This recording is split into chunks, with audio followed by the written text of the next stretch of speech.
téléspectatrices yu Jama TV yu saxoo di ñu seetaan muy góor ak jigéen mag ak ndaw fu ci waay mën a nekk am ci ñun kóolute di ñu taaxirlu waxtu bu ne nu ko raw lañ amee cofeel pas-pas ak yéen a ngir dëgtal leen lépp lu leen soxal waxtu ba jot na noonu la ñuy xuus di ko yéen ci seen émission bu mag bi la di Les Échos du moment di ko amal alxames bu jot 18h jàpp 19h fii lay amee ci biir Jama TV nar ci waxtaanee lépp luy actualité ci suñu réew ak feneen ngeen di si ànd seen soppe seen xarit Cheikh Ahmed Tidiane Diouf ne ratez surtout pas.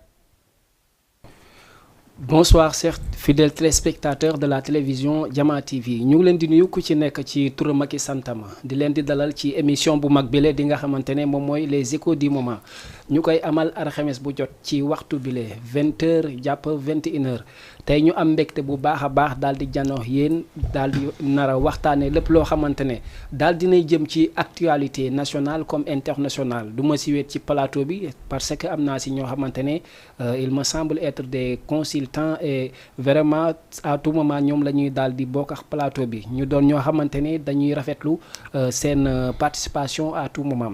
ba tax na tey ñu ngi leen di wax ne yéen ñëpp képp koo xamante ne daal yaa ngi jàpp fi nga xamante ne mooy Jama TV kar leen ko foofu la parce que lépp luy actualité du leen daal di raw du ma soreel li nga xamante ne mooy le début damay daal di bàyyi rek ñi nga xamante ne ñoom laa séqal plateau bi muy ñaar ñoo xamante ne peut-être bu ñu nuyoo di ngeen daal di xàmmee seen i xar kanam parce que du ñu ñoo xamante ne ay gan lañ ci tel bi ku si njëkk mooy moom min ngeen suñu dualité quoi système yu fa maa ngi lay ziare bu baax a baax. waa Cheikh Ti maa ngi lay fay. di la nuyu di la ziar. waa di dalal suñu invité tey invité la ñu am. tey invité waaw di leen ziar di wax ni émission baa ngi nii commencé na. na nit yi dugg nag. waaw Facebook bi def kër yi. lépp jolli te xam ne commencé nañ émission bi. waaw DG nuyu naa la tey duma la fàtte. macha allah am na solo bu baax a baax Sister Diouf di la wax ñu ngi lay dalal ci plateau bi yow miin nga dualité bi comme ni mu ko waxee beneen invité bi nag moom tamit moom ku ñëpp ràññee la tamit ba tax na dañ koy bàyyi mu daal di nuyoo mbokku téléspectateur yi nga xamante ne ñoo koy daal di seetaan sang bi maa ngi lay ziar bu baax a baax. waa suma sëriñ Cheikh Tidiane maa ngi lay ziar di wax ne asalaamaaleykum ami téléspectateur képp ku may seetaan fii si Jama TV maa ngi lay nuyu di la ziar bu baax a baax di rafetlu tamit sa invitation parce que macha allah lii daanaka may sens la. parce que tey li nga def nii dafa am solo parce que ñun comédiens yi am na fenn fu ñu baaxoo di gis. mais lii dafay wan ne ñun ñëpp a benn lañ. di la remercier bu baax a baax ci li nga xamante ne ni mooy confiance bi. pour may ñu pour ñu ñëw ñu consulter. kon da kontaan nañ ci loolu bu baax a baax incha allahu rabbi comme que daanaka Les Échos du moment la. lépp loo xamante ne ni ay actualité dañ koy doxal. incha allahu rabbi dinañ leen ko indil xool na nga xamante ne ni mu gën a jekkee incha allahu rabbi ñu indil leen ko lépp loo xamante ne rek am na ay erreur. ñu ngi ñaan ngeen jégal ñu ko mais merci beaucoup. am na solo bu baax a baax moom maay buuram moo tax buy wax di jéem a neexal. mais tey comédie indi fu la wax ci dëkk bi sa xalaat. au delà de comédie bi nga ne. am nga sa opinion boo xamante ne c'est personnel. jëm ci wàllu dëkk bi mais avant tout d'abord nan nga dundee sa tabaski mbaa xar mi daal di loo def. xar bi mbaa faagaagalu la. non xam nga man. Yetta Diallo la te tamit ñun daanaka yàpp ndawal miin nañ ko. nekkul loo xamante ne tabaski ba tabaski lañ koy xaar. par rapport nag ak yow yéen séeréer yi samay jaaw moom ngay wax moom mi yow tamit séeréer nga waa gis nga yéen xam nga yéen cere ngeen di dóor souvent ak ay sombi gerte kon yéen dina leen mën a gaañ mais ñun jour boobu dañuy laal rek nu mu bon li ñuy lekk du mat ay 10 kilos yàpp loolu rek lañ koy lekk ñu yemale ko bu ñu amee ci ñaari pooj yi si ginnaaw am dënn bi ci kanam am ñaari tànk yi laal ci bopp xar bi tuuti non loolu rek la ñu soxla ñu lu bëri ñun loolu rek lañ soxla tey plateau bi dañuy xam ne comédien la ñu am tey loolu rek lañuy def lii nii tabaski bu simple macha allah léegi yow nag bëggoon nañ xam noo ko dundee yow tamit. non mais man je suis l'arbitre du terrain c'est-à-dire doo ma waaxoo noonu. man li ma jaaxal mooy dama gis à tout moment boo tuddee lekk moom da ngay xool si xar kanam bi gis contentement bu garaaw. xam nga lan moo tax may kontaan. tabaski ba léegi maa ngi koy woo mënu ma ko jot. en tout cas xam nga lan moo tax may kontaan parce que tey. man ñamee ma séeréer bu ñàngal te boo reetaanee rek damay nekk en l'aise moo tax boo waxee lekk ma gis nga reetaan rek damay kontaan parce que damay nekk en l'aise séeréer yi daal gëm naa ne bu ñàngalee du ma la ñu lekk ak ñu xiif lañ daal di yemale mais pël yi bu ndekki bi amee moom vraiment da ngay gis seen non des visages éclatants ngay gis quoi vraiment. mais pël ñemewul xiif tamit. non ñeme nañ xiif. baal ñu dellu si yow parce que yow xam naa ne moom tey moom du yomb. du yomb Inch'Allah mais Ndioufa yow tamit j'espère naka sa tabaski ça a été bien passé. waa sant yàlla jàll na si jàmm ak salaam. xam nga loo gis rek séntu bi moo si am solo. ñëw na si jàmm tabaski dañ si jàmm ak salaam di jégaluwaat nag ndax waroon nañu jégalu askan wi tamit ñu baal ñu àq. ndax defe naa bi ñu fiy jógee boobu tabaski jotagul. ñuy baalu ñëpp àq. ñëpp di leen baalu àq parce que tamit seetaan nit amaana ngay déglu loo xam ne sax neexu la. waaw mais da ngeen di xam ne rek nit matul te du suñ coobare bu ñu sañoon bu ñu toogee fii lu leen neex rek lañ fiy def wala lu leen neex rek lañ fiy wax. mais nit moom ku ne xam ne ne nit ku nekk nit kese la. waaw ñuy jégalu. di leen ñaanal yàlla ñu fekkee ko ay dëwën yu bëree ànd ak gudd fan ak wér Jama TV ca kaw ca kanam.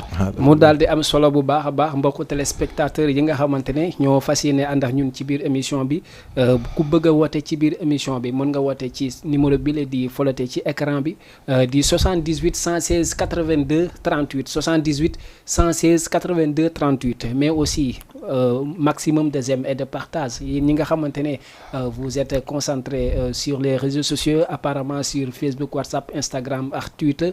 Parce que la meilleure manière de nous sponsoriser et d'être nos premiers partenaires, c'est de nous guider à travers les réseaux sociaux. Tey nag ñu nar a waxtaanee des actualités yoo xam ne politique sociaux et consorts mais li ñuy njëkkee tey dañuy njëkkee si li nga xamante ne mooy xibaar bi nga xamante ne dañoo yeewu mu daal di doon loo xamante ça fait le ko moo tax ñu koy indi ci émission bi les échos du moment ça concerne li nga xamante ne mooy le leader ki nga xamante ne mooy Mansour Sy Djamil di koo xamante ne xar kanam buñ dul laajte ci biir émission ci biir coalition Yewwi Askan Wi la mu doon il fait partie des leaders potentiels moom mu daal di jékki-jékki rek d'après des soucis personnels wala mu ne injustice la daal di gis ci biir Yewwi Askan Wi ba tax na mu daal di démissionner génn ber parti boppam dañuy njëkkee ci yow Ndioufa à travers loolu noonu tey est-ce que mun nañ jàpp ne Yewwi Askan Wi cat dafa commencé daal di dugg ci seen coalition bi. duma ne déet de parce que Moustapha Sy Djamil ku ne xam na ko ci Sénégal ndax mu ngi bokkoon ci kii mouvement bés du ñàkk. moom ba tey sax mooy borom bés du ñàkk waaye dafa defoon coalition ak Yewwi Askan Wi donc bu demee ba politique moo mel noonu da ngay dem fekk ji sa nawle politicien mais da ngay dem ba boo sentirulee sa bopp fa nga nekk ñoom ñoo xam lan moo tax ñu fay jógee ndax loolu yàgg na ci politique gu Sénégal loolu la ñuy wax naan transhumant mais moom transhumé wul dafa xool ba gisul lu ko doy mu génn ci peut-être que moo xam lan moo tax parce que jamono bi tamit toll nañ foo xam ne ci politique ku nekk da ngay taxaw seetlu xool fa nga xam ne tey boo fa duggee sa intérêt ak du doon intérêt personnel mais intérêt askan wi lay doon donc xëy na la ko fa yóbbu woon ba mu dem pour mën a li tax mu dem foofu pour askan wi la li ma mun a wax daal moo su demee ba génn ci jàpp naa ni am na ay régions yoo xam ne moo tax de nekkatu ci mais daal dinoo gis ne maanaam li nga xamante ne mooy avenir politique am mun na am ay loo xamante ne ay gàllankoor parce que li ñuy wax rek boo bokkee ci mbooloo ba xëy beru est-ce que tamit booy beru di nga yóbbaale mbooloo mais dama jàpp ni beru bi am na lu ko waral parce que nit ku nekk tamit doo tëb génn ci dara te xalaatoo dem feneen nañu séntu wala ñuy déglu ci leneen lu muy teg tànkam mais xam nga liñ naan paaka kenn du ko jiitu ci mbaram mënuñu xam exact lan moo ko génne parce que génnul peut-être expliquer loolu mais dégg nañ ni jóge na fa dañuy jàpp rek que ni nit fa nga sentir sa bopp fa ngay des xëy na dem na tamit ba mënatul def ak ñoom seeni avis nekkatul benn bon mu génn toog parce que xam nañ ne fi ñu toll nii ñu ngi ci mois de campagne bi ñu ngi ci campagne donc tey boo demee ba nga xam ne yow da nga war a jàppale fi nga nekk pour campagne pour mu dem ñu jekki ni dégg nañ ne jóge nga fa xëy na amoo fa lu la neex moo la fa jëlee politique nag moom yàgg nañ dégg loolu tey da ngay nekk fii suba ñu dégg la feneen loolu moom mu daal di am solo bu baax a baax duñ la bàyyi ñu ngi ñëwaat ci yow bu baax mais dañuy daal di ñëw ci ki nga xamante ne moom mooy sang bi tey tamit ñu bëggoon xam nañ ne lu sa réew waxoo ci dara mais ñun comme ni ma la ko waxee tey du TikTok quoi tey du TikTok maanaam sa xalaat ci réew mi la au-delà de tout cela tey boo gisee tey un membre boo xamante ne c'est un leader dans son parti mais aussi c'est un leader dans l'aspect religieux parce que ku ne sëñ Mansour Sy Djamil daal di wax nitu diina est-ce que tey comme nit ñi dinañ mën a comprendre maanaam attaques yi ngay gis ci réseaux sociaux bi est-ce que tey sëñ Moustapha Sy Djamil en tant que politicien jékki ne quitté naa maanaam li nga xamante ne mooy Yewwi Askan Wi est-ce que ça veut dire que maanaam aspect sëriñ bi nekkoon ci moom parce que sénégalais yi duñ comprendre loolu boo ma doon defaral benn comparaison noo gisee loolu waaw c'est que comparaison parce que tey boo xoolee Sénégal avant tout dañoo jël politique def ko lu araam politique du lu araam nañ koy defee moo xaraam c'est pas parce que tey comme par exemple sëriñ la mu ngi politique dafa am dara lu muy dindi ci cadre sëriñam parce que ñoom ay éducateurs lañ avant tout tey bu duggee ci politique dafa am lu du tax mu dugg ci politique kon tey bu demee ba amul lu mu ci gis am na droit toog mais loolu duñ ci mën a insister parce que waxaguñu loo xamante ne ni ñun mën nañ ci jàpp pour débattre. il a dit des injustices yoo xamante ne da koy dund ci biir Yewwi Askan Wi. si loolu dëgg la parce que man loolu dama yaakaar ne cat mooy duggee noonu. parce que tey yéen mbooloo tey bu mu la joxoon benn bantu bale est-ce que mën nga ko damm. benn bantu bale xam nga day yomba damm. jamais su ma la joxee ñaar nga damm mais bu ñu boolee bantu bale bi du neex a damm. te tey Yewwi Askan bi tollu nañ foo xamante ne ni dañoo war a xar seen tànku tubéy bu keneen di dugg bu keneen di génn ñu jéem ko jàpp. mais dañoo jëm ci loo xamante ne ni nekkul benn parti moo ko mën a gagner. dëgg la. dañu jëm ci loo xamante ne ni mbooloo lañ soxla. lu mu bon bu fa génnee dina génne walla ñaari personne ndax dina leen arranger. mais aussi ban constat ngay def boo gisee à tout moment li nga xamante ne les leaders politiques buñ jéemee jublu élection wala buñ passé élection. da ngay gis maanaam ay kilifa yoo xamante ne doo mës a xalaat ne ñi dinañ ñëw rek daal di def benn transhumance on dirait pas transhumance parce que moom dafa jóge ci parti.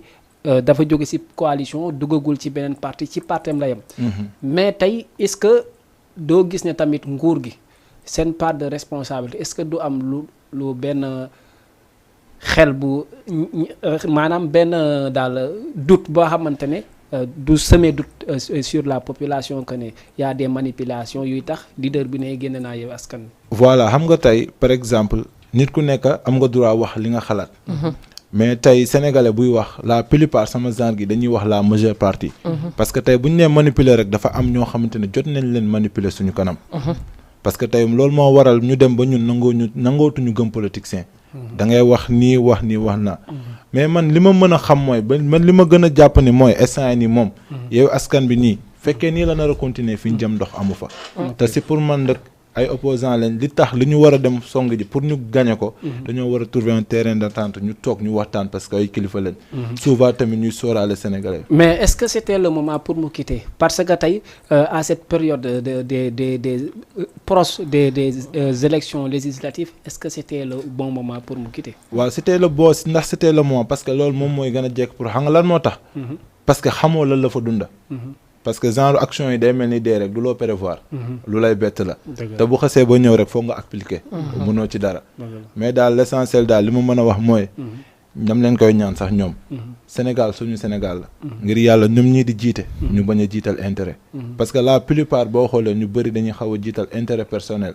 parce que boo faloo foog mu am temps. boo faloo kii foog mu am temps xam nga loolu tamit des fois bu mën na indi ay problème mais le plus important mooy nañ jàppale sénégalais pas ñu mën nañ jàppale seen bopp mais buñ jiital intérêt personnel trop bu ko defee affaire yi gën a mën a avancer mais instant yi moom c'était pas le bon moment parce que gars yi am na lu ñu soxla quoi parce que si contexte bi mu toll la voilà si contexte bi mu toll ba tey votre dernière question laay ñëw di la jéem a laaj est-ce que lendemain politique sëñ Moustapha Sy ak gàngooram du doon loo xam ne ça sera un lendemain sombre quoi ou pas. sombre gëwuma loolu. parce que tamit lu mu mën a demee. nit ki booy politique. ñi ànd ak yow bëgg la ñi ngi ci sa ginnaaw ba tey. te tey jii ni mu génnee ci Yewwi Askan Wi. man gëwuma ne loolu seen arrangement la. ndax lu tax instant bi comme li sang wax ñoom dañu soxla doole ñoom dañu soxla booloo dañu soxla doole bu mat sëkk pour li ñuy xeex ñoom ñu daan ko mais bu ñu demee ba toll ci veille campagne ngay dégg koo xam ne dafa génn te li nga wax dëgg la parce que tamit bu génnee moom lu mu bon bu doon benn personne topp na ko si koo xam ne tamit mbooloo nga yore ndax ku ne xam na ne sëñ bi yàgg na ci politique bi lu mu tuuti am na ci ay taalibe am na ci ay ñu ko bëgg donc kon lu mel nii dañ ko war di éviter boo nekkee ci politique di xeexi ji da ngay soxla mbooloo mais doo soxla loo xam ne nii tey man gaw ma ne lu lëndëm dina ci am parce que bon mën nañ xalaat ni dafa génn fii pour dem rejoindre Macky Sall ñu bëri dinañ xalaat loolu période bi parce que tamit gëm naa ni pour mu demal boppam nii rek dana xaw a metti dafay xaw a metti parce que tamit dañ toll foo xam ne nii mbir mi pour nga beru torop pour mën a am li nga bëgg day jafe. Mais juste je voudrais savoir maanaam l'opinion publique sénégalaise quoi maanaam ñoom lan moo war a mën a doon seen taxawaay pour ñu def thème comparaison entre sëñ Moustapha Sy politicien comment dirais-je sëñ Mansour Sy Djamil politicien ak homme religieux parce que gis naa des témoignages yoo xam ne dañ lay gëmloo ne sama sëriñ nga woon waaye di si dugal ay loo xamante ne ce n'est pas ressemblable et ce n'est pas comparable quoi. Bon parce que tamit am na ñoo xam ne dañ lay bëgg ngir taalibe topp la ci ak taalibe mais duñu bëgg sëñ bi politique parce que politique dafa nekk. Oui, salaamaaleykum. Salaamaaleykum. waaw Cheikh. Oui ñu ngi lay ziara bu baax a baax. la ziara bu wér. yow la kan fooy wootee yaa ngi ci biir Jama TV. Ndiaye Diouf Cheikh depuis Mbamane. Le président ñu ngi lay ziara bu baax. de la ziara bu wér a wér. naka mu yaa ngi si jàmm. maa ngi sant yàlla bu baax a baax. naka sa Tabaski j'espère ça a été bien passé quoi. waaw ñu ngi ci kawam de passé bien passé. acca yaa ngi ci biir. waaw ci bi programme bi ci lan ngeen di waxtaan parce que man ci sa page WhatsApp rek laa ko gis nii. bon mais bàyyi ma fexe dugg bi parce que xamaguma ci débat bi ci li ngeen di débat quoi. Juste il y a beaucoup de points mais fi ñu fekk mooy exactement maanaam départu ki nga xamante ne moom mooy Mansour Sy Djamil bi nekkoon ci Yewwi Askan Wi daal di tëb quitté ànd ak parti boppam est-ce que loolu du fragiliser li nga xamante ne mooy la coalition Yewwi Askan Wi.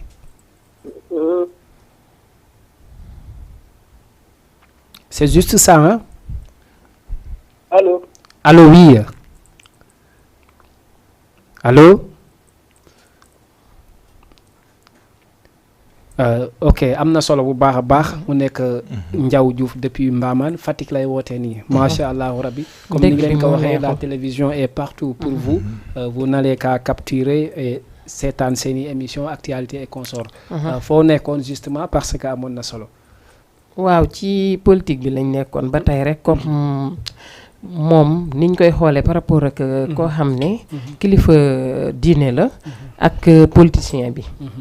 waaw mën nañ ne politicien bi ak kilifa diine bi niñ koy xoolee fii ci Sénégal parce que ku nekk tey bëggoo sa sëriñ mu nekk ci politique ñu koy wax dara lu ñaaw te politique dafa ànd ak ay wax yoo xam ne des fois day am ñaawteef des propos day mu ngoog duñu xool ni kii sëriñ la duñu xool kii xam nga loolu moo tax peut-être yenn taalibe yi di bañ seen kilifa yi di dugg ci politique mais mën nañ ko jël boole ko te du am benn kii parce que tey mun nga jàppee ni sëriñ bi nit la dëgg la mais kilifa la mais tamit citoyen la war na mun a bokk ci ñoo xam ne tey dañuy laaj réew mi pourquoi pas mais pourquoi pas ku nekk tamit am nga droit bi nga am en tant que sëriñ u taalibe nga xam ne même bu dee sa sëriñ moom moo nekk di ut réew mi nga am choix politique loolu mooy dëgg mais dooni dëgg la nag ñi koy bañ comme li ma la wax rek moo ci nekk yenn vulgaire yi nga xam dañ koy wax ci nit ki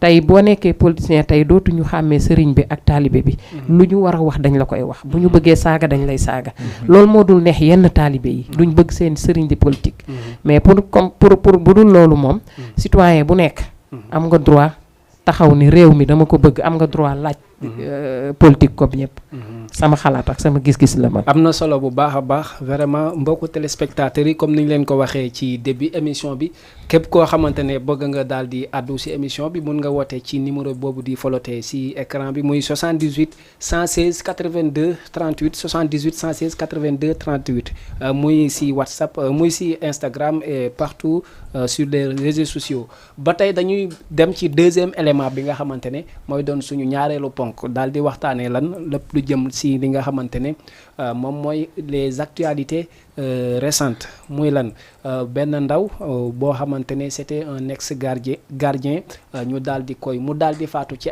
anam ñu jéggi dayoo si li nga xamante ne ñii ñu ngi naan ci commissariat central bu Dakar ñii ñu ngi naan hôpital la faatoo ñii ñu ngi naan xamuñu ndax dañ ko defoon garde à vue muy kan muy François Mancabou mais dañuy daal di dem seetaan élément bi après daal di ñëw ak suñuy mbokku ñi nga xamante ne ñoom lañ séqal plateau bi ngir daal di si àddu on peut aller voir l'élément avant de retourner sur le plateau.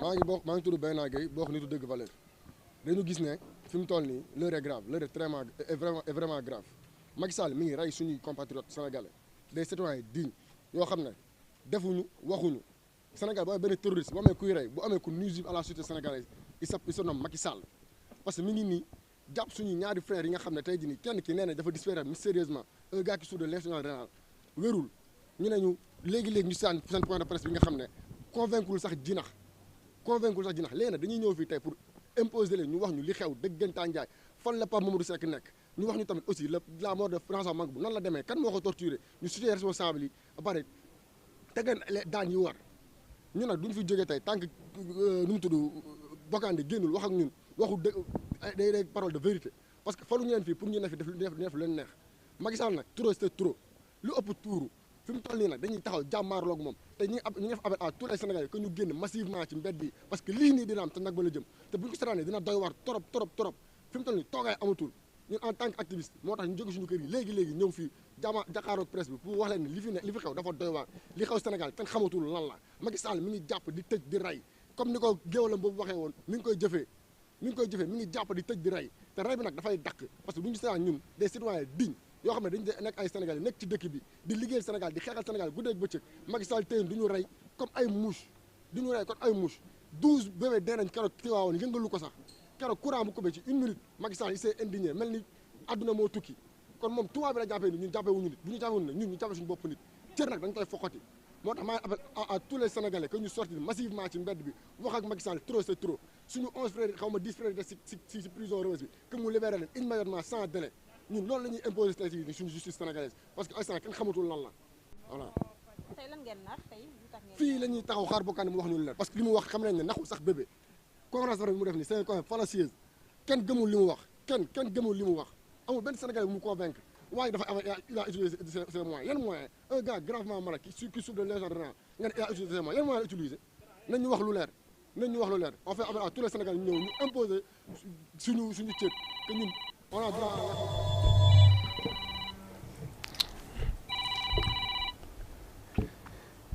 oui salaamaaleykum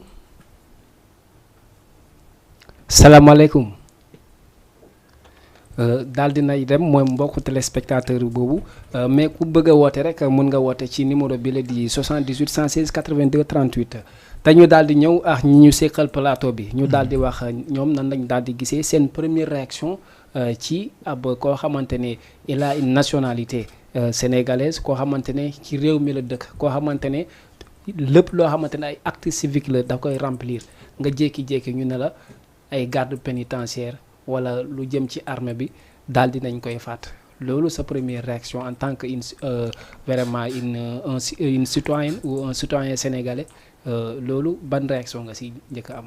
waaw Cheikh di ko ñaawlu rek mu nekk loo xam ne wax dëgg yàlla lu ñaaw la si Sénégal parce que tey defe naa ñun ñëpp ay sénégalais ñun ñoo bokk ndey ñoo bokk baay te li am si prison yi léegi defe naa war nañ ci xoolaat.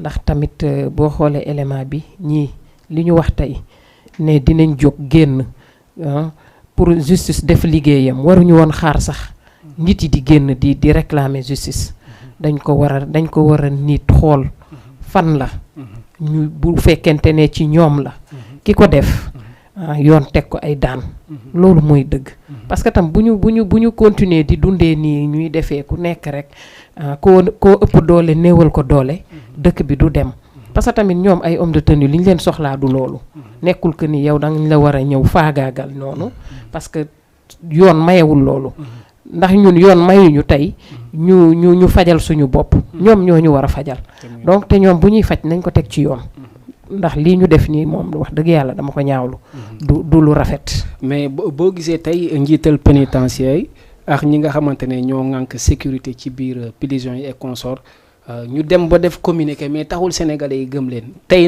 tey ban sentiment ngay am ci ku nekk njiit dem ba boo waxee duñ la gëm.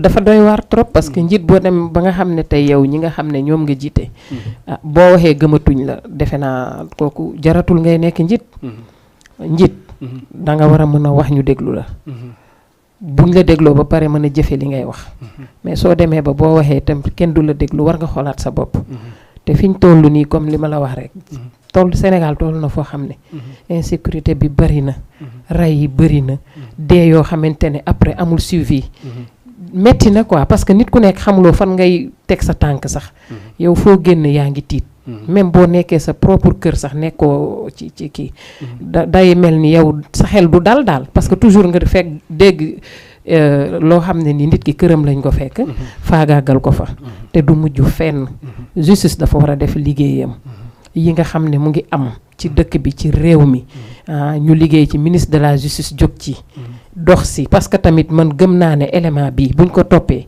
topp ko niñ ko war a toppee ak fañ ko war a toppee dinañ gis li nga xam ne moom moo waral loolu mais bu ñu néewal doole nit ki toujours loolu baaxul si réew tamit day indi loo xam ne tey nit ñi dañ lay gën a bañ tamit waaw dañ lay gën a bañ am na solo mais dañu ñëw ci sang bi moom à tout moment dañuy sawar tamit di ko laajaale quoi au-delà de parce que dafa ñëw rek gëm lañu ne ay je suis comédien ou pas te dañuy wax xalaat ci réew moom baykat yaa comédien ak ñëpp ko bokk am nañ ci xalaat waaw am nañ ci xalaat comme ni ko Ndioufa waxee nee nañ situer les responsables à tout moment Sénégal dañuy naan nañ situer les responsables te du am suite tey yow ban constat ngay def maanaam bu njëkk sénégalais lambda moo doon rey mais tey ki doon làqe ki doon def tout pour nga am benn wéeruwaay ak benn ngànnaay ñooñu tey ñooy rey ñooy boom ay nit lan mooy doon sa première réaction d'après élément bi ñu jot a seetaan. Cheikh Ty avant ma wax dara lu may ñaawlu la. dama koy ñaawlu trop. parce que yaa ngi am na loo xamante ne fa nga naroon baaxee. bu fa yàqoo. boo tiitee fa nga war a làqatu. jarul foofu yàlla ñaanuñu yàlla mu tiital la. te lii nag dafa tiital ñi nga xamante ne dañoo amoon fu ñu làqu te ay saan fa ñu war a làqoo foofu lañ tiitee te nag dafa jot ñi nga xamante ne ñoom ñooy policiers pénitentiaires yi di xar si seen tànku tubéy parce que lii dafa ñaaw sax si image u Sénégal parce que boo xoolee prison nekkul pour tëj wala pour corriger la parce que ki nga xamante ne dëgg la dem na fa nekkul par exemple yow mi nga xamante ne demoo fa du sab njàmbaar moo tax demoo fa ki nga xamante ne dem na fa tamit deful li tax yàlla parce que yàlla moo yore moom mooy gérer yëpp kon loolu nag bu ñu ko fi defee pour corriger la mais pas pour ay rey wala genre yooyu noonu boo xoolee nag njiitu réew mi nag dafa war a taxaw def si seetlu parce que nga dem ba nga nekk njiitu réew yow boo annoncé sax gars yi taxaw ne discours kaña la boo waxee li xam nga sax da nga wax bu am solo mooy lu tax sëñ Mansour Sy Djamil est-ce que war naa nekk lii xam nga oustaz Alioune Sall amoon na si genre problème yooyu parce que bu mu demee ba ne dafa bëgg a dugg si politique ñu naan oustaz bi waaw dañ ko gëmloo xaalis non du loolu de parce que yow oustaz bi des fois da ngay xool ne lii nii yow boo si amoon kàddu am na yu bëri day daj boo amoon baat te boo bokkul ci politique yenn baat yi mënoo ko am doo mën am yenn dogali kon ce que veut dire que yow lu ñuy gis nii tey man su ma mënoon nekk président ba lijjanti ko dinaa ko def yow seeti kazal ki bu mënoon nekk présidente man li ma gën a bëgg mooy nañ taxaw lii ñu leeral ko parce que dafa bëri na yoo xamante ne jàll na fi moo xam que ce soit yi am ci université wala dara premier riir bi la rek après du am suite te dafa metti doomu aadama dafa mais aussi nooy gisee ñenn ñi nga xamante ne comme ñoo xamante ne dañuy xaar tëll mu ne damm na ils n'auront pas maximum d'information lu ne kër ñu ne Macky Sall tamit mais est-ce que Macky Sall moom moo yor garde pénitentiaire est-ce que il est le responsable à citer ou pas loolu exemple bu terre à terre la parce que tey su ma taxawoon fii nii di saaga ci télé bi dinañ ma jàppade waaye borom télé bi nag parce que moom moo ma may privilège ma mën a taxaw bañ caméra di ma lii may saaga kon ce qui veut dire si daf si am part de responsabilité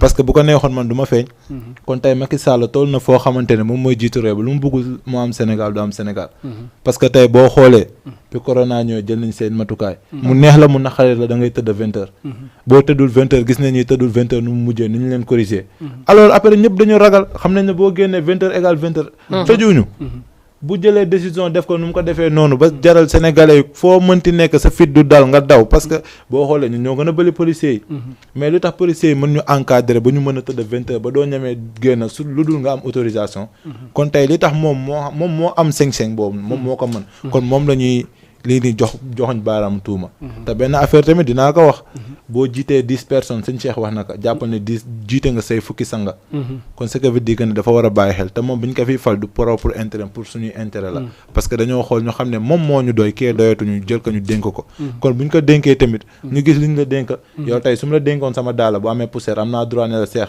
sama daalam ni nga ko téewee neexuma boo koy siiraas nga dem siiraas ko te pourtant dama la ko aal du lum la may ku ndëg lu ñu la aal boo ko toppatawul ki la kaal am na droit wax mais une fois pour toutes lan moo war a mën a doon solution jóge ci état ñëw ci nit ñi pour li nga xamante ne mooy sécurité totale des personnes mën a am nit ñi tamit lan moo war a doon seen taxawaay ñu boole ñëpp pour ñu ne daal solution am na ci cas yi ñuy jot a gis à tout moment. man si man première solution bu mu am. ñu bañ a def par exemple kumba am ndey kumba amul ndey. comme tey par exemple boo xoolee la plupart laaxa bi moo tax yu bëri ñu banaliser ko. parce que man mën naa nekk étranger may pël su ma sàccee netetu mën naa dee 20 ans ci kaso bi yow seeti sa papa fii la dëkk boo reyoon nit du mujjee fen loolu mooy première affaire bi mën a tax affaire gën a wàññeeku ségrégation quoi voilà parce que tey boo xoolee la plupart ñi ngay gis ñuy am problème yëpp ay ñàkk fayda ñoom ñooy gën a nekk ci prison ñi nga xamante ne ñu ngi def lu rëy ñoom ñoo lay rombaat fii di doxantu te ñaata nit nga dégg ne ñoom ñoo sàcc sama terrain te chaque jour nga rombalee ñoom ñu dox exemple quoi par exemple loolu bu ñu ko fi xasee ba dindi première chose loolu bu ñu ko defee ñu xam ne koo mënti doon que ça soit ngay imam lu mu mënti def boo juumee ñu corriger la di nga gis gars yi juum bi dina wàññeeku am na solo bu baax a baax am na solo ba tax na dañu ñëw ba tey si ki nga xamante ne moom mooy suñu grande consultante bi quoi muy Ndioufou quoi moom vraiment day neexal plateau bi tey mu fekk fi ku ko gën a je ne dirais pas kanasu ou pas non dañuy daal di ñëw ci yow quoi tey dañuy gis ñu bëri dañuy poser débat mais fàtte perspective de solution te ñun à tout moment ci suñuy émission dañuy bëgg nit ki xalaatam mu koy indi ci à travers des solutions parce que xamuñu kan mooy seetaanam mbir mi ak xamuñu kan mooy indi kan la ban xalaat moo barkeel tey solution ci wàllu insécurité ci biir waxatuma la ci biti sax mais ci biir carcéral yi ak ci biir prison yi lan na war a mën a doon. waaw loolu dafay commencer. comme ci niñ koy waxee ci président de la république. déjà foofu la war a njëkk a commencer. waaw bu paree. tey mais comment si président de la république. waaw parce que moom. bu demee ba nommé ministre de la justice. kooku pour mu doxal lépp loo xamante ne du yoon ci Sénégal loolu la n'est-ce pas. donc kon kooku war na mën a def ay liggéey boo xam ne. tey waruñu toll foo xam ne Sénégal dañuy rey nit ñi comme ay ginaar. dañuy rey nit ñi comme c'est pas possible. loolu war na fi dakk ñoom war nañ am benn matuwaay buñ ci jël. bu ñu paree soit quartier yi. boo demee ci quartier bu nekk. ci gox bu nekk laa mën a wax sax am na maire. maire bu nekk war na recruter ay sécurité yoo xamante ne. par rapport ak goxam. ñoom maîtriser nañ ruxu-ruxaat yi. fu nekk tey buñ jëloon ci jeunesse bi loolu rek liggéey la te dina créer waale emploi ci ñi nga xam ne liggéeyuñu. jël leen teg leen ci yenn secteurs yi nga xam ne. leer na leen ne fii lëndëm na leer na leen ne fii tey mën nañ fi rey nit. parce que même ñun ci gox bi ñu ne ci Wakaam dégg nga ko fi. te donc loolu mën nañ ko commencer nag di ko def ci secteur par secteur. maire bu nekk bu defoon loolu. day dimbale président de la république parce que tamit liggéey bi nekkul loo xam ne président rek moo ko mun a def. boo ñëwee ci gox ñu fal la yow ci sa gox yow war nga éviter ba gox ba. dëkk ba bu mu am benn soit bu mënul ñàkk tam bu mu bëri. parce que nit kenn du ko rey comme mala. nit dafa fort. donc loolu la ñu war a njëkk a def te mu njëkkee ci président de la république.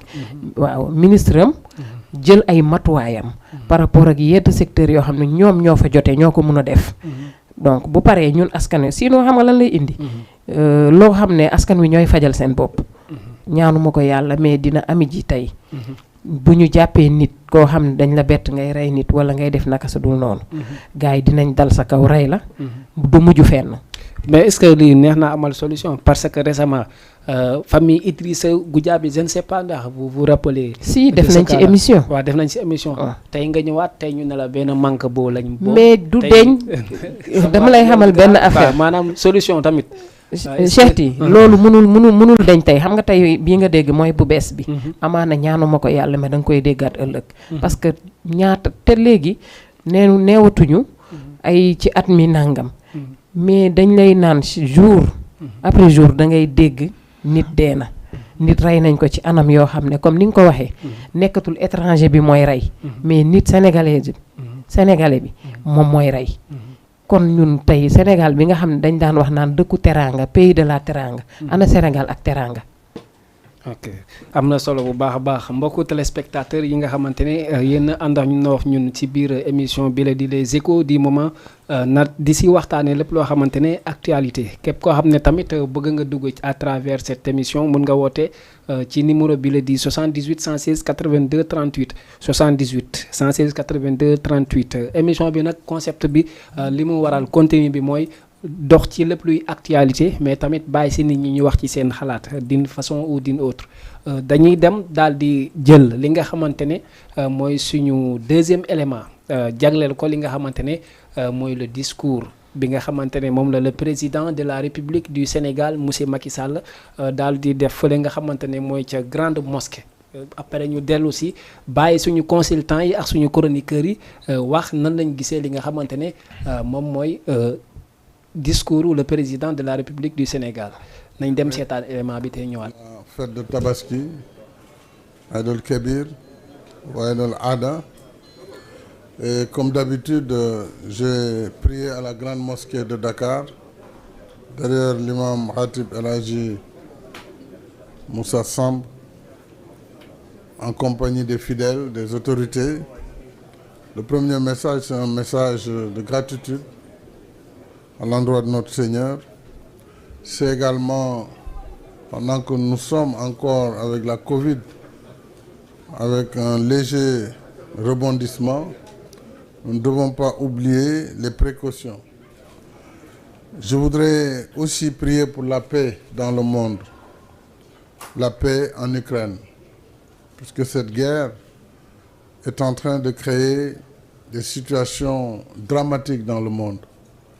Des conséquences au plan économique et social sans précédent. Donc tout traitement porté aux conséquences de la guerre ne sera qu'un traitement a posteriori. Nous devons tout faire et toute la communauté internationale doit se mobiliser pour faire arrêter la guerre en Ukraine. J'invite le président Poutine, le président Zelensky, ainsi que tous les chefs d'État des pays acteurs de cette crise de privilégier la désescalade et d'arriver à un accord de paix qui permette au monde d'éviter les souffrances que nous vivons présentement à travers la planète. C'est l'occasion aussi pour accorder le pardon pour tous ceux qui nous ont offensés, comme on le dit dans nos traditions musulmanes, et de demander également le pardon de tous. Et je voudrais dire que notre pays, qui grâce à sa diversité, à la concorde qui a toujours caractérisé le Sénégal, que nous puissions continuer à vivre dans l'harmonie, dans la diversité, mais dans l'unité. Nous allons entamer ce jour même l'ouverture de la campagne électorale pour les élections législatives du 31 juillet 2022. C'est l'occasion d'appeler les acteurs politiques et de leur rappeler que la période de la campagne électorale n'est pas une période de non-droit, que la violence doit être bannie et que l'État restera vigilant pour que cette période de 21 jours soit une période de campagne électorale et non une période de campagne de violence. Et qu'au 31 juillet, que tous les citoyens qui le désirent puissent se rendre dans les urnes et exprimer leur vote, comme nous l'avons toujours fait. C'est un appel donc lancé à l'ensemble des acteurs politiques et surtout d'éviter les caravanes qui se croisent, les bagarres, le recrutement de personnes qui sèment la terreur et la désolation. Voilà ñoo ko gisandoo muy élément bi nga xamante ne moom lañ jagleel ki nga xamante ne mooy le chef d'État du Sénégal son excellence monsieur le président de la République Macky Sall mu nekkoon un discours récent bu mu def fale nga xamante ne moom mooy ca grande mosquée vraiment gis ngeen ko ak grand serigne de Dakar nekk noonu ci ginnaawam vraiment muy discours boo xamante ne c'est plein de sens et vraiment gars yi tamit am nañ ci peut-être loo xamante ne dinañ ko ci àddu jëm ci nan lañ gisee le contenu du discours bi nga xamante ne moom mooy le président de la République du Sénégal jagleel askan wi ci jouru Tabaski. tey dañuy daal di ñëw ak njuufa moom xool yow selon contenu discours bi daa am lu ma ci noté mooy à tout moment le mot d'apaisement à tout moment le mot non violence tey gisaat nañ ko tey ci discours ki nga xamante ne maanaam moom mooy le président de la République Macky Sall tey boo dégg mu wax campagne bu àndut ak violence donte nag ci Tabaski la nekkoon premier jour ouverture campagne loolu est-ce que mun nañ jàngat que ne Macky Sall instant yi dafa am dut ci dëkk bu ne boo xamante ne jàpp ne Sénégal c'est un pays perturbateur. waaw Cheikh ti déglu nañ discours président mais liñ ci mun a jàngat mooy woote na non violence ci campagne bi ak ci dëkk bi donc woote aussi pour nit ñi ñu ànd nekk benn comme ñi ngi dëgmal campagne te def jàmm ci dëkk bi waaw mais boo xoolee nit ñi dañuy gën a xaar tey mu wax na sax ci jafe-jafe réew mi mais mu gënoon xuus ci jafe-jafe bi nga xam ne tey moom la askan wi di dund tey boo xoolee Sénégal ñoom ñu bari loolu la ñuy xaar ci moom ak tamit ban solution lañuy indi pour jafe-jafe yooyu dañ. mais moom le président de la République Macky Sall moom bu xuusee ci li nga xamante ne mooy jafe-jafe réew mi faw mu tudd Zelensky ak Poutine te sénégalais le fait nga wax tubaab rek dañuy gis waaw fi mu nekk nii day jafandu et consort bëgguñu dégg sax lu jëm ci loolu parce que ñoom jàpp nañ ni tey ni ma gisee booy waxtaan ak ñoom que ni dëkk bi presque tubaab yi ñoo ko moom lépp ci loxo tubaab yi maanaam booy wax ne dëkk bi doxul parce que Ukraine ak Russie moo tax ñu ne la da ngay jafandu ci loolu waaw waxu président la daal waaw nit ñi nag ñoom ñooy jàngatee bu ci nekk ni nga gisee ni mu indee débat wam mais Sénégal daal xam naa ni toll na liñ naan féppay metti ñun ci foofu lañ toll te dañuy xaar toujours ci discours am moom mu indi loo xam ne jafe-jafe yi askan wi di dund li nga xam ne mooy solution foofu lañ toll tey parce que tey dina am ñu bari ñoo xam ne discours bi du leen neex parce que dañ doon xaar am na fuñ ko doon xaar xëy na mais fi mu indi tamit jar na indi mooy jàmm ji ndax jàmm moom defe naa ci la lépp xaj te ku ne xam na ne tey booy dem ci campagne électorale laajul xeex laajul xuloo daf ngay toog ba sa boo defee sa campagne ci jàmm ba pare jours yi nga dem voter ñibbi ci jàmm toog xaar kan mooy gagné ñu xam ne kii la ñu félicité ko mu jeex mais duñu bëgg a defee noonu toujours lépp ci violence lay commencer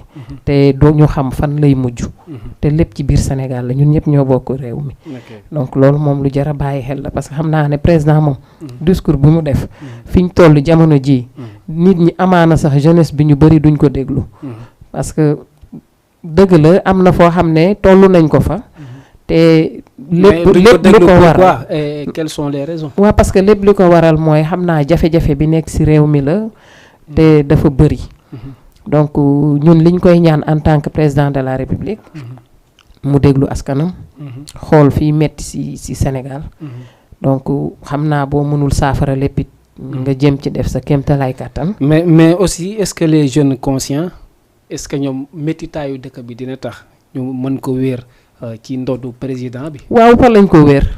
fi mu ne nii lépp lu am rek ñu ne président de la république. lépp lu am. loolu la ñuy wax. te man yaakaar naa ni. fiñ toll nii.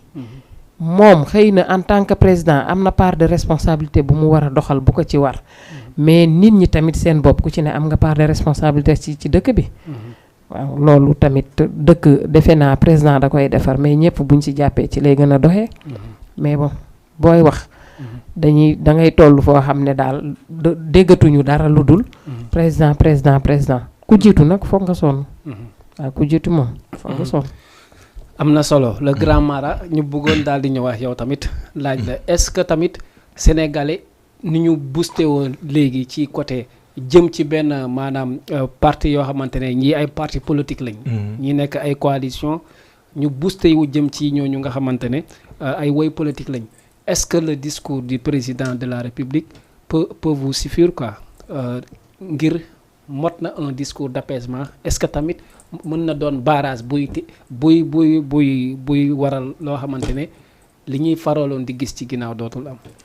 waaw parce que laaj ma laaj bu am solo boo xamante ne dinaa si sawar tontu parce que man su ma ñëw si discours bi si côté fin bi laa ñëw. parce que nit ku nekk da ngay xool li la ëppal solo. parce que ñun daanaka suñu débat bi sax dafa xaw a laal ci violence bi ani si gars yi nekkee. kon boo xoolee président xam na la xew si dëkk bi. xam na ko. kon mu ngi ciy bàyyi xel. kon li ñuy ñaan lu muy wax noonu. na ko def. parce que tey boo xoolee. waa ñi ngay wax noonu ni ñu koy waxatee tur bi waaye mu ngi dem waaye tubaab bi. te guerre bi du. Russie ak Ukraine. voilà xam nga Russie ak Ukraine xam nga tey boo gisee ñooñu. boo leen néew ñu jox leen jàmm te du ngeen am lekk. ñu bàyyi leen guerre bi dañ koy jël. parce que avant tout jàmm la. boo déggee da ngaa lekk ba suur da nga am jàmm. parce que boo amul jàmm dootal dara. te pour man instant toll nañ foo xamante ne dafa war a veiller si li nga xamante ne moom mooy sécurité bi. mu bàyyi si xel. mais d'une part tamit benn côté dam si blâmer jeunesse bi. parce que jeunesse yi ñoom tamit la plupart yow. boo xoolee ñi nga xamante ne dañuy président mënul def lépp. président mënul def lépp am na loo xamante ne nit ki yow yaa koy defal sa bopp. am na yoo xamante ne mën nañ ko kaas mais boo xoolee la majeure partie certes. da nga gis ñoo xamante ne nanguñu def benn effort bu dee dëggata neex yàlla rek. de la part des jeunes wala waaw état de la part des jeunes dëgg la état muy góorgóorlu de mais de la part des jeunes. parce que tey koo si bettoon muy jàng sax nga ne ko boo paree jàng loo bëgg a def xamu ko. tey koo si bettoon muy boo ko newoon maa ngi nii 3 millions ngi nii lan nga siy def. xamu ko kon tey am na loo xamante ne président ko war mais am na loo xamante ne tamit dëkk bu metti bi tamit. faut pas ñu focaliser aussi président. mais foog tamit ñu jéem a góorgóorlu suñu côté. ok di ci bàyyi xel mais jeunes sénégalais yi tamit tooguñu benn yoon parce que la plupart des jeunes ont été formés. maanaam jàng nañ ca bañ waree mais est-ce que dans ce cas tamit lan moo war a doon loo xamante ne moo leen siy génne. mais Sénégal xam nga benn cat la am. comme tey ñi nga xamante ne ñoom ñooy borom barke li ñi fi ëpp xaalis. ñoom ñooy fay ñii di jàng. comme tey xam nga tey président bu bëggoon jàppale gars yi tamit daanaka fa nga ko bëgg a jaaralee. parce que tey la plupart des fois dinaa am yàlla dina ma ibbil wërsëg. ma yor li ma war a yor. nga yor yenn diplôme yoo xamante ne man su ma xamul wala des fois ñi nga xamante am na ñoo xamante ne ni. place bi ñu toog mérité wuñu ko. parce que tey boo indee CV déjà ñoom réer nañ.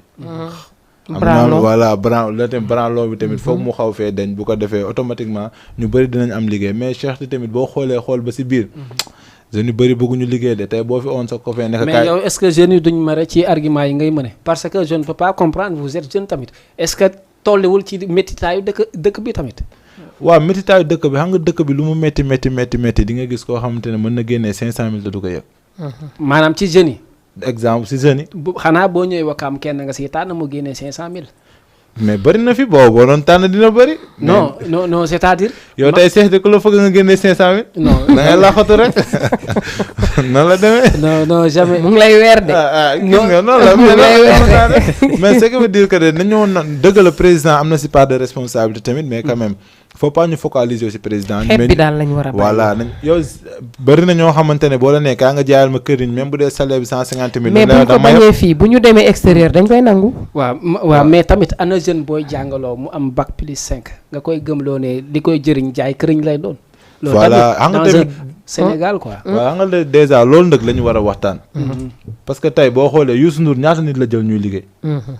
Youssou Ndour waaw ñaata nit ñooy fayeeku TFM. et ça toll na ci 1000 emplois. waaw 1000 emplois. Youssou Ndour léegi mu ngi jëm ci 2000. mu ngi jëm ci 2000. mu ngi jëm ci 2000 Youssou Ndour moom bu mu amee la jàng. maanaam wërsëg xamul lii nii xam mën nga tedd te doo xam ne ñuy mais à travers yow sa argument sax est-ce que yow c'est logique nga gis nit ku am bac plus 5 nga ne mooy jaay këriñ. man de xaw ma lan su ma amoon bac plus 30 ma gis loo xamante ne daf may parce que xam nga la mooy problème bi.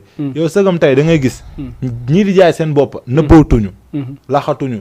ba ñi nga xam te ñu ngi tux wala ñu ngi def lu bon ñii di jaay lu bon nëbbootuñu. mais yow li ngay def lu leew la loolu jarul nëbbootu. loolu xam nga dafa am loo xamante ne nii complexe la. maa nga la laa d'accordul nga am bac plus 3 ma jël di la toroxal di la naan kaay nga jaayal ma këriñ di la ci fay 3000 wala déedéet.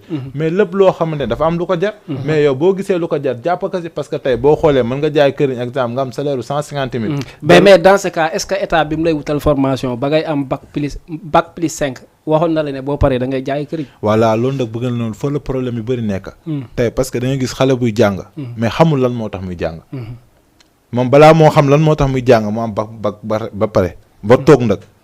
parce que ñu bëri fii boo fi owoon benn xale nga ne ko yow boo màggee loo bëgg a doon. mën na la ne policier gendarme président du xamagum. bu demee ba am BFEM. xamagul. lu tuuti néew na ci nga jël ay élèves yoo xam ne dañuy jàng parce que jàng dafa ànd ak objectif. maanaam nga xam lii laay def su ma paree architecte laay doon. ma topp li nga xam te ne mooy wàllum architecte wàllum. ba nga xam te ne loolu di nga si maîtriser lépp. mais boo xoolee fii da ngay jàpp stéjo jàpp enseignement général voilà li ngay def loolu xam nga doo jàpp fenn fu nekk da nga si am ab cappa. yow daal boo amul ku la encadré wala boo amul moo tax gars yi di gën a basé si formation yi. parce que formation dina la yóbbu si mais au fur et à mesure ngay jàng nga fixé wu si benn affaire. yàlla tamit soxoru. daa mel ni daa bëggoon am loo ajouté concernant ces propos. waaw li nga wax sànq ni mën nga jàng ba am bac plus 5 nga wax. loolu nga wax. di jaay xaw ma nan. këriñ waaw. pourquoi pas am na ñuy jaay géej ci loolu. waaw am na solo parce que am na man gis naa ay étudiants yoo xam ne. wallaahi étudiants lañ. te ñu am kii lañu ay diplôme lañu. te dama leen di gis bu jaay jotee. ñu dem jënd ji. di jaay ci suuf. loolu lan la jotee ak tey. boo waree dem ba falu wala ba war a nekk li nga war a nekk cadre bi nga war a doon. tey boo fa àggee kenn mënul tëye nga doon ko. mais xam nga lan moo kii toog di xaar. loo xam ne ñëwagul. te yaa ngi am ay soxla am ay besoins yoo war a faj. mais pourquoi pas nga dem ci sur le terrain uti ji loo xam ne mën nga ko am. mais loolu lañ dul def dañuy yore diplôme yooyu ba pare toog sur place di xaar nga placer leen fenn. gaa mën nañ ko am. parce que donc ku jàng ku nekk am ay diplôme ñaan nga yàlla ëllëg. nga bokk ci ñi nga xam ne tey ñooy diriger réew mi. mais tey ñooñu tey ñii di diriger tey buñ la waxee am nañ jaar-jaar. dëgg la ku ci nekk am na foo jaar am na looy def ba li fekk la ci. mais toogoo rek yore diplôme yooyu téye ko sa kër. toog ne tey jii buñ la naree jël tey Jama TV. nga ne xeeb naa loolu. parce que foofu duma fa dem parce que lii du li ma jàng ëpp na loolu. mais ndànk-ndànk tepp moo gën yuret. man loolu laa ko gisee mais dans ce cas quelle doit être maanaam la solution concernant parce que solution du jóge ci benn cas. maanaam solution bi. ñëw ci jeunes yi ak solution bi nga xamante ne. moo war a doon taxawaayu état. solution état. war na taxaw ba nga xam ne ñi nga xam ne jàng nañ tey. ba am yenn diplôme yëpp. mais yàgg nañ teg plan Sénégal émergence te mandat yi léegi mu jeex te. man moom loolu tey la gën a taxaw. mais loolu am nañu ci bénéficié wu peut-être du ñëpp. xanaa jeune cosérien parce que am nañu ci bénéficié wu mais peut-être du ñëpp. certes ndax tamit comme sànq li ñu doon wax président. mënul def lépp mais war na gën a xool aussi ci njàng mi. parce que temps yi yëpp gis nañ grève yi fi doon am. professeurs yi. te tey bi mu bëggee ñu jëlaat seen école ñu jëlaat classe yi. am na lu mu def ak ñoom. ba tey ñoom tey ñi ngi nekkaat ci classe yi di def li ñu war a def. loolu la kese parce que nit ku nekk fay metti xam nga ko. mais dernière question pour yow maanaam est-ce que ce n'est pas du tout illogique nga jël jeune bu am master. nga koy jox benn sous-métier boo xamante ne leer na la ne li mu dépense ci njàngam ma ëpp loolu foofu. non pas man gëw ma ne loolu dang nekkul loo xam ne peut-être da nga ciy yàgg. ah mais moo fi am fii ci dëkk bi la plupart. waaw parce que tamit lenn ko am master en comptabilité ba pare monsieur Medi. lenn moo war a jóge ci Sénégal. mooy comme li ñu doon wax l'homme qu'il faut à la place qu'il faut. parce que tamit buñ doon def loolu. problème du am. ndax yow tey mënoo jàng ba yore diplôme yoo xam ne man amuma ko. nga ñëw place bi nga war a toog ñu teg ma fa man. parce que loolu yëpp li koy indi bras long moo koy indi. xam naa directeur bi ou bien xam naa kii. mun na ma yóbbu foofu. parce que loolu bu ñu xoolee ci lii daaneel société la bokk. nit ku nekk da nga koy teg fi nga xam ne foofu boo ko fa tegee. moom dana fa sentir te société ba dana yëg ni ki nga fi teg. foofu mooy place am. loolu moo ñu manqué nag. am na solo seeti man xaaral dafa am lu mu la bëggoon wax ci lu ndaw. maanaam su ma nee étudiant bi mu am bac plus 5. di jaay yër wala di jaay këriñ. waxuma mu def ko à vie. parce que tey lépp loo gis. xaalis moo koy def. parce que des fois nga am ay projet xam-xam du luy réer xas na ba enregistré wu. tey il suffit que nga def ci benn affaire. ba yàlla ibile quelque wërsëg. di nga mën a investir ci sa xam-xam. di nga mën a jëriñoo. bu ko defee li nga xamante ne mooy laaj banalon wala fi nga mën a inscrire pour dem. boo amul xaalis doo ko def. liggéey jaay këriñ mën na la fa dugal. maanaam li ma bëgg a wax mooy. comme par exemple c'est pas parce que jàng nga ba pare forcément da nga war a ñëw rek am lii. am na yoo xamante ne waroo ci xaar kenn. te ñun jeunes yi boo xoolee dañoo am complexe su liggéey benn affaire. parce que ñoom dañuy xool souvent ci juddu dañuy xool ci dara alors que du loolu. yow l'essentiel na lew te na nga ko defee ni nga ko bëggee. loolu boo accumuler lu bëri. dina la permettre foo bëgg a inscrire wala foo bëgg a def deneen. dina la mën a yóbbu feneen. te it gis naa ni jeunes yi tey lu ñuy bañ fii. tey boo demee Europe da nga koy nangu. waaw mais les milieux ne sont pas du tout même. ah oui loolu. même mooy loolu. mais maanaam xam nga problème bi lan la. waaw maanaam état dès son premier mandat. xam nga tey gouvernance kenn du ko profito. est-ce que tamit parce que maa ngi woon si kii sax mais comme da nga. dama siif quoi question boo xamante ne da nga siif. bu loo ko mayee nga terminer question boobu après man ma ñëw. pour sa dernière question est-ce que tey du yoon. est-ce que tamit jaaduwul état bi tamit jël donte nag neexu taxawee Sénégal mu jël maanaam référence tuuti ci tubaab bi balaa ngay jàng CI xam nañ boo maagee lan nga war a doon mais Sénégal enseignement général bi tamit. yow loolu Sénégal di bañ de. maanaam nga jël ci tubaab yi. moo fi indi problème bu nekk. parce que nee nañ ñun déjà dañ copier dañ jël ci tubaab yi ba mu ëpp. mais comme li nga wax noonu dëgg la. parce que tamit nit de mu nekk xale. war nga mun a xam kii lan la mën a doon ëllëg wala lan la capable parce que. sooy suivre nit ci bëgg-bëggam. nga topp ko ci jàppale ko ci. yàlla mun na ci def réussite parce que moo ko bëgg. loolu yàlla mun na ci def réussite. ok am na solo léegi sa dernier propos si loolu avant ñu dem ci dernier élément boo xamante ne xam naa ne sa war nga si trop parce que sa mbokk yi nga xamante ne dañuy daal di lëmbee li nga xamante ne. TikTok man de sama dernier propos lu ma metti laay wax. parce que dañoo jël lu baax yëpp ñu askanale ko tubaab bi. lu baax c'est pas parce que pour tubaab bi ñoom dañuy def lu baax tey certes yow booy def lu baax. c'est pas parce que bañ naa la wala nee nga ma. dama ko war a def. parce que gars yi souvent ñoom dañuy gis ne kii def na lii rek lii la waruma kaa war a mën a def. mais lu baax nit ku ñuul. ak nit ku xees nit ku vert ñoom ñëpp a si yam. gars yi souvent nag dañoo jël lu baax. la plupart askanale ko tubaab bi. nit booy jàng war nga xam lii nga war a def. nga topp ko nga continuer si. bu ko defee mën la jàppale. boo demee nag ba jàng ba am foo toll mu leer na ne say étude say moyen mënu la ko may am na ko woote jël ko. oui salaamaaleykum. allo maaleykum salaam. yaa ngi si biir Jama TV noo tudd ak fooy woote. waaw maa ngi tudd Marème Seck ci Avion laay wootee. Marème yaa ngi si biir. Marème Seck. ñu fa ngoom ci loo ne. sant yàlla noo def. waaw ñu ngi si jàmm alhamdulilah. naka meer ak xale yi. ñooñu si ñu ngi si jàmm. dalal jàmm si Jama TV. waaw ñu ngi rafetlu émission bu baax ñu ngi en direct jàkkaarloog yow. macha allah. am na solo lool. macha allah. am na solo. dëgg la. li ñu waxtaanee bu dee dégg nga ko mun nga sa indi sa xalaat. waaw maa ngi soog a dem jàpp rek maa ngi soog a taal télé bi léegi laa ci yam xamaguma thème bi rek moo tax. ma ne woon xaaral ma woote rek. macha allah mais kontaan nañ si appel bi bu baax a baax. juste maanaam fi ñu toll. mooy nan lañ war a mën a def selon discours Macky Sall bi mu def ci grande mosquée nan la ñu war a mën a def ba génn ci élection ci jàmm salaam. d'accord boobu mooy thème bi tey. waaw. ah ñu jéem a xool rek xanaa bañ a violence bañ a am xam nga rek ku nekk xool daal di la arrangé rek nga def ko. am na solo xale yi waaw. comme non violence la ñu oote moom. dëgg la. defe naa nit ñi war nañ ko déglu. dëgg la ndax violence moom amul solo ci réew. amul solo waaw vraiment amul solo waaw. macha allah macha allah. dégg nañ bu baax émission bi. kontaan nañ bu baax a baax. ok waaw merci beaucoup nuyul ma mère. oui fooy daanale kontaan nañ bu baax a baax kontaan nañ. merci beaucoup muy woote depuis Cité Avion comme niñ leen ko waxee télé bi seen télé la ñuy koy jaajëfal bu baax a baax njuufa sa xarit boobu. kontaan nañ si moom bu baax a baax. tey fan ngay daanalee laata ñuy jël dernier élément bi. fi may daanalee mooy nguur na def lu mu mën. parce que je pense que defagul lu mu mën parce que lu mu def am na lu mu mën parce que tey boo xoolee. des fois di nga kaas ne non amul xaalis nga jékki say dégg ne kii may nañ ko tant de millions. wala kii yóbbu nañ ko ay affaires yoo xamante ne xajoon na fee na fi. man je pense que moom bu defee loolu. ñun ñi nga xamante ne nag ñun ñoo ay jeunes. yaa ngi dara tëbul rek sotti. bu fekkee ne da ngay jàng xamal li tax ngay jàng. bu fekkee ne da ngay liggéey xamal li tax ngay liggéey. parce que c'est pas forcé que ne rek. yow da ngaa jàng ba pare da ngaa war a tekki ci jàng bi.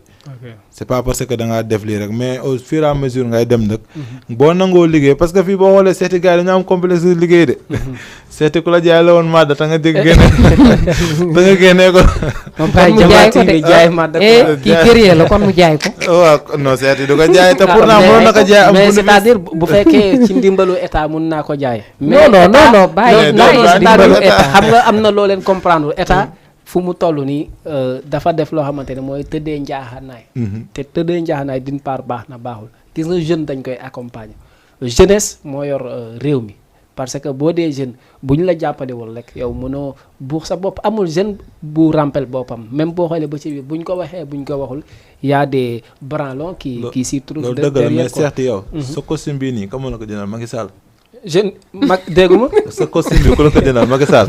nañ dem seetaani beneen élément.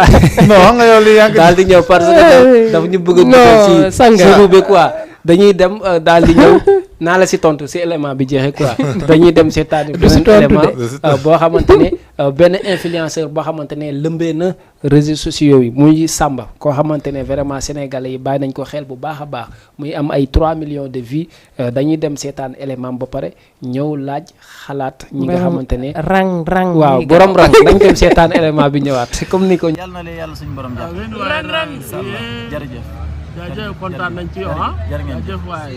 rang muy gaaw. rang muy maj rang muy. rang maa ngi fi bàyyi benn vidéo quoi rang muy Abdou Aziz. rang muy Abdou Aziz. Touba Sandaga. Palais Touba Sandaga. merci rang. rang. sama may ma lii waay. rang muy maji. rang muy maji. jaajëf waay. sinap 5000 la. rang muy maji rang sinap 5000. rang muy maji. teer bi la maa Youssou Dieng. attends si teer bi. rang. rang muy gaaw maji.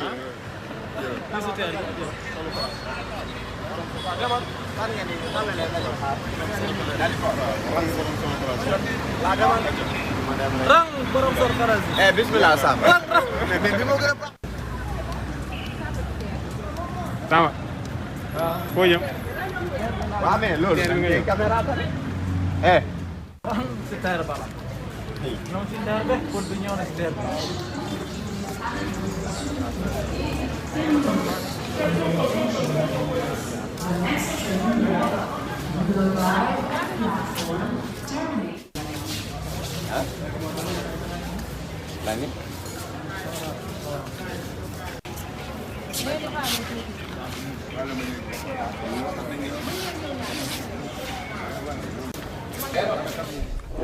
ñoo ko gisandoo li nga xamante ne moom mooy élément bi ñu jagleeloon ki nga xamante ne comme niñ leen ko waxee léegi rek mooy TikTok boo xamante ne c'est un influenceur boo xamante ne daal moo téye buzz bi njuufa sax mu ngay reetaan nee na ma chance fu ne lay jógee. non sax di dëgg la. waaw parce que rang muy gaaw. loolu muy maaji. loolu noonu dem ba àdduna yëpp bëgg la seen. non parce que tamit nit ki. looy def rek na nga ko gëm. lii moom sax bett na ko. li mu am nii. moom sax bett na ko. ndeysaan parce que tamit wërsëgu yàlla fu nekk lay jóge ah. ndax tey lii mu am nii. village am la daan toog.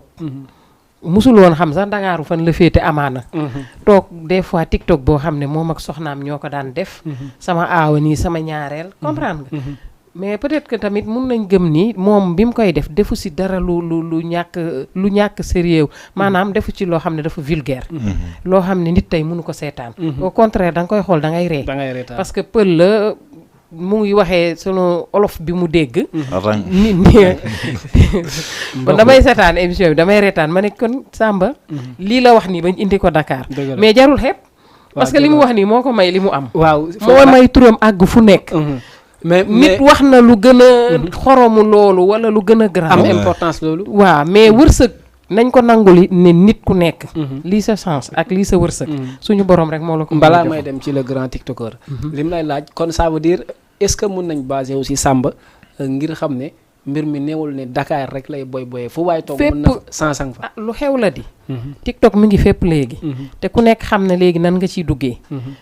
moom boo xoolee lu muy def vidéo yu bëri si biir néegam wala si àll bi lay génn rek. def benn affaire amaana sax nit yi ñu ci bëri daawuñu ko bàyyi xel. mais fii yàlla ne tey jii day Samba day tàkk. nit ñi dañ koy seetaan par force reetaan. mais dafa am gëm-gëm la daal. am na solo. yow sa première réaction si vidéo Samba bi lan lay doon. xam naa ne sawar nga pour wax si. non loolu dama ci sawar parce que man moom daanaka lu sérieux xaw ma cee wax dara gars yi sax xamee ñu ma lu sérieux mais damay wax rang muy gaaw rang parce que tey Samba dafa am benn fierté boo xamante ne ni daf ko indi quoi te loolu ku ko seetaan da ngay kontaan. muy pël bi boo gisee mu ñëwee Ndakaaru sax da ngay xool ne xam ni kii pël la. mooy li ñu doon wax rek ku xeebul sa noos kenn daaxul la noos. tey Samba moom boo xoolee sax boo demee jamono ji la am lii nii TikTok. te jamono ji lépp ñoo ne na bëm kon ce qui veut dire que li ñu doon wax sànq ñëwaat na. c'est pas forcé que Samba kenn xamul da doon sàmm wala doon jàng. mais yàlla c'est pas forcé que yow lii nga mën rek si loolu ngay tekki. kon tey nag Samba dañuy kontaan ci moom bu baax a baax te am na sens boo xamante ne daanaka kenn amu ko. parce que moom bu mu dugalee automatiquement da ngay gis ay tiktokers yu mag sax di ko tiktokaat. te gars yi wax nañ lu gën a neex loolu. sengse nañ sengse yu mu sengsewul. def nañ ci endroit yu gën a rafet yu mu demul. wax nañ lu mu waxul gën nañ ko connaissance. léegi comme émission bi daf ñuy xaw a dab. lan nga jàpp ne mooy secret Samba ba ñu am na ñu TikTok 10 ans maanaam dégguñu leen moo au bout de 3 mois mu bëgg a doon ku wër àdduna. secret Samba mooy xew. mooy xew. xew day bette. ok. yaa ngi boobu bu la yàlla defalee nga xew xam nga la mooy problème bi. na nga koy continuer. mais nit ku nekk di nga toll benn moment boo xamante ne nii sa affaire yëpp foofu lay lii niwee mais yàlla nañu yàlla may bés bu ñuy dal rek. mu am ay staff yu baax yu nekk suñu côté. mais sinon dañ lay jëriñoo doo jëriñu da ngay mel ni torche. dugal batterie taal rek bu batterie jeexee ñu sànni. yow da ngay ñiitalal gars yi rek mais yow doo amal sa bopp benn njëriñ. daal di sa ginnaaw dara du leer. te Samba nag dama koy ragal côté manque de chance boobu parce que maa ngi gis ay vidéo yoo xamante ne Adamo mu ngi koy wax. mu ngi naan Samba ñëw na fi ñu utiliser ko ba mu dem xaar sax Adamo moo ko jëndal. parce que affaire bi nu mu ko bettee nii day mel ni ma betta la sa ginnaaw rek jël benn yéen bu diis teg la ko di la bu max naan laa doxal. boo deful nànk boo amul ñu la téye si côté bi rek da ngay daanoo moom. léegi avant may ñëw si Ndioufa bëggoon naa la poser benn question. muy que ne est-ce que yéen à travers Samba yéen tiktokers yi découragé woo leen ci que ne kii kañ la meññ ba ñuy ëpp benn explosion de vie. xam nga loolu yaakaar naa nag nit bu ko def da nga soxor te man gis naa sax ay nit yu di ko signalé. soxor mënul weesu loolu. nit ku nekk sa destin. am na ñoo xamante ne 10 abonnés lañ am 13 abonnés te seen 13 abonnés lu mu leen di defal ñi am 400 000 abonnés amuñu ko. da nga gis ñoo xamante ne am nañ ay 100 000 abonnés et quelques. mais li leen seen abonnés ñi am 70 000 li ñuy am xaaj bi amuñu ko. kon ce qui veut dire que ne yéen ay soxor la tey boo xoolee. am na koo xamante ne tekkee na à l'âge de 20 ans. à l'âge de 30 ans mu dee. am na koo xamante ne tekkee na jabar à l'âge de 20 ans à l'âge de 30 ans amuñu doom. am na koo xamante ne mu ngi amee jëkkër à l'âge de 30 ans amee doom à l'âge de 31 ans. ce qui veut dire que nit ku nekk ak sa destin. mais boo xoolee am na ñu bëri nag dañ soo commencé siisu dañ soo commencé soxor parce que ñoom souvent il se croit que ñoom ñoo war a dem ñoom ñoo gën a saf xorom ñoom ñoo gën a lii ba tax lu yàlla def kenn mënu si dara. am na solo gars yi dañ ci war a bàyyi xel. nangul nit ki lu mu mën bañ koy utiliser. man li mu koy ñaanal yàlla na ko yàlla teg mu gën a tàkk. parce que lu mu incarné nii tamit dina wane keneen koo xamante ne nii ak foo mënti doon li tax tax gars yi di la aimé. dépendrul nga ñoddi si loo xamante ne nekkul si yow. ok mbaa yaa ngi woo Samba mu lay jox si kii bi quoi maanaam. rang muy gaaw danaa ko bu jëmoon secret rang muy gaaw. si cours yi quoi am na solo bu baax. waaw dañ mën a safal de. waaw noonu la de dañoo mën a safal yor na de. mais tamit tey maanaam tey bu mu la waxoon ne Samba moom lan moo war a doon pour nga collecter lan moo war a doon maanaam gàngu naayam lan moo war a doon wéeruwaayam pour yoon bi mu jël mu mën a doon un chemin qui est sain quoi. waaw comme sànq li sànq wax rek. dañ ne xew wi aayul. ñàkk xew moo aay. te temps yi dafa xew. nañ ko nangul. te xew suñu borom la nag. ndax tey boo xoolee man mi si ñu doon wax naan waaye rang muy gaaw rek. loolu tax ñu indi la fii. te gis nañ ni comme kii nu mu ko waxee ay nit yàgg nañ ci affaire yi di ci def lu nekk. te mënuñu am lii. mais nañu nangu tamit ndogalu suñu borom. parce que tey moom mii sax succès bett na ko Samba. succès bett na ko xalaatul woon ni tey. lii dina ko si topp te amaana tamit. su góorgóorloo. jël yoon bi mu jël parce que xam nga li gën a am solo. mooy nga def sa yëfu bopp. toppandoo woo kenn. moom moo indi rang muy gaaw rek. tey ku ko wax ci moom nga ko déggaatee.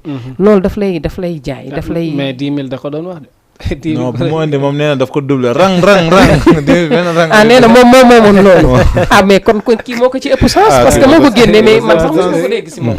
donc kon moom warul woon génn sax pour réclamer loolu. ndax nit ku nekk yàlla fi muy jaarale sa wërsëg tamit. te Samba xëy na moom li ma la wax rek succès bett na ko. bett na ko lool. te it xam naa ne. du nit koo xam ne tey. par exemple bi mu ñëwee Dakar. cadeau yiñ ko jox ak yooyu. day rëy ci moom lu màgg lay doon. lu rëy. lu rëy lay doon. mais nañu nangu ni. lépp lu waaye am rek yàlla suñu borom la sens la quoi. kon bàyyi ma def noonu bàyyi la nga tàggatoo waale ak mbokku téléspectateurs yi. waa lu neex du doy nag. parce que tey débat bi neex na. dañu am suñu tiktokeur bi nga xam ne tey yaakaaroon nañ ne du génn ci affaire bi mais moom foo ko woo rek. mu wuyu si la fa macha allah. muy niñ naan xale bu loxom setee mu mën a bokk ak ay magam te xalaat yu rafet la yore. xalaat yu rafet la yore macha allah. donc di la ñaanal yàlla rek. yàlla defal la yow it nga dem ba sut Samba. mu lay dégg fépp ci TikTok bi. yàlla mën na ko gëm-gëm la rek. waa ñuy tàggatoog suñu mbokk téléspectateurs yi di leen wax ne doyaluñu ci yéen. donc di remercier ñi nga xam ne jaar nañ fi woote. ak ñi bëggoon a dugg te mënuñu dugg. ñuy remercier leen yéen ñëpp. di leen wax ne kontaan nañ. di leen tàggu di leen jox dig daje ba beneen émission alxemes. ci 20h ba 21h. ci les échos du moment.